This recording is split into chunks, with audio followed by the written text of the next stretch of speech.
یہ پوسٹ دیکھیے یہ بندہ کیا کہہ رہا ہے. بہت سارے شیاطین انسانوں کی شکل میں آ کر مسلمانوں کے دلوں میں وسوسے ڈالتے ہیں.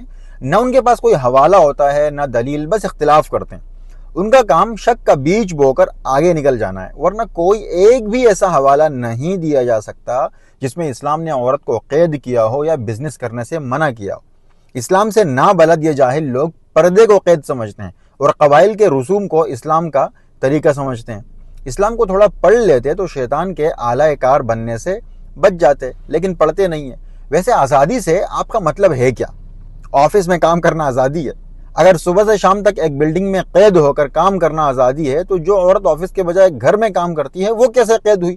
وہ بھی ایک بلڈنگ میں ہے، ایک جگہ پر ہے، کام کر رہی ہے. مطلب عورت گھر سے نکل کر کسی باس یا سپروائزر کے ماتحت ہو جائے تو وہ آزاد ہو جاتی ہے. بھائی واہ، کیا لاجک ہے بھائی. جو عورتیں کام کرتی ہیں ان کے پاس کون سی آزادی ہے بھائی؟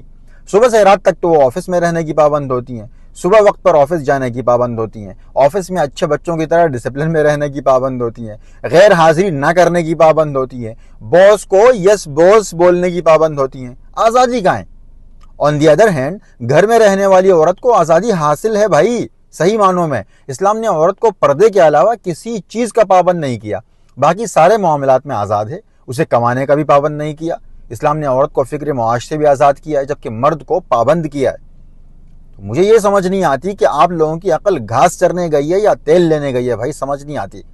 عقل نہیں ہے آپ لوگوں کے اندر جو آزادی کو قید اور قید کو آزادی سمجھ رہے ہو. عورت پر مرد جیسا بوجھ ڈال کر کہتے ہو کہ ہاں اب ہو گئی عورت آزاد. اور اسلام کی نفرت میں تاریخ کو بھی بدلنے کی اور مسخ کرنے پر تلے ہوئے ہیں بھائی. کہتے ہیں لڑکیاں زندہ دفن ہوتی ہی نہیں تھیں. یہ جھوٹ ہے.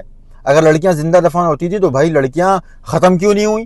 تو بھائی اچھا، بات آگے بڑھانے سے پہلے آپ لوگوں کو بتا دوں کہ یہ میرا یوٹیوب چینل ہے. اگر آپ لوگوں نے ابھی تک مجھے فالو نہیں کیا تو یہ عزیر اسپیکنگ جا کے لکھ دینا یوٹیوب میں اور آپ کو میرا چینل مل جائے گا. آپ سبسکرائب بھی کر لیں اور آئیکن بھی دبا دیں، بیل آئیکن. اچھا، اب واپس آتے ہیں بات کی طرف. تو یہ کہتے ہیں کہ اگر لڑکیاں مار دی جاتی تھیں تو کیسے حضرت خدیجہ رضی اللہ تعالیٰ عنہ زندہ بچ گئیں؟ اگر یہی بات ہے تو پھر آپ لوگ بھی عورت مارچ میں جھوٹ بولتے ہو بھائی. میں تو یہ کہوں گا پھر کسی لڑکی پر تیزاب نہیں پھینکا جاتا. کوئی لڑکی غیرت کے نام پر قتل نہیں کی جاتی. بھائی اگر آپ لوگوں کے لاجک کے مطابق اگر تیزاب پھینکا جاتا ہے تو بتاؤ اتنی ساری لڑکیاں بالکل ٹھیک کیسی ہیں؟ اگر لڑکیوں کو غیرت کے نام پر قتل کیا جاتا ہے تو پھر بھائی یہ جو لڑکیاں زندہ گھوم رہی ہیں یہ کیسے نظر آ رہی ہیں؟ تو اس کا مطلب غیرت کے نام پہ قتل نہیں ہوتا. ارے او عقل کے اندھو، معاشرے میں کسی برائی کے موجود ہونے کا یہ مطلب نہیں کہ ہر فرد میں وہ برائی موجود ہے، لیکن برائی ہوتی ہے اور اسے ختم کرنے کی کوشش کی جاتی ہے. غیرت کے نام پر قتل اور تیزاب گردی کے خلاف آواز اٹھائی جاتی ہے کیونکہ یہ برائیاں موجود ہیں. عرب معاشرے میں لڑکیوں کو زندہ دفن کرنے کی برائی موجود تھی اور اس برائی کے خلاف محمد صلی اللہ علیہ وسلم نے لوگوں میں شعور پیدا کیا اور خود بھی اپنی بیٹی حضرت فاطمہ رضی اللہ عنہ کو اتنی عزت دی کہ احتراماً کھڑے ہو جایا کرتے تھے جب فاطمہ رضی اللہ تعالیٰ عنہ آتی تھیں. تو آپ لوگوں کی عقل کا لیول لوگوں کو سمجھانے کے لیے آج اتنا کافی ہے کہ آپ لوگوں کی عقل کا لیول کیا ہے اور آپ کیا سوچتے ہو.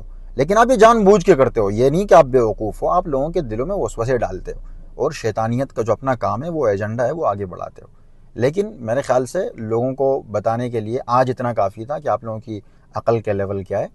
اور اگلا جوتا انشاءاللہ میں نیکسٹ ویڈیو میں ماروں گا. ٹھیک ہے، تب تک کے لیے اللہ حافظ.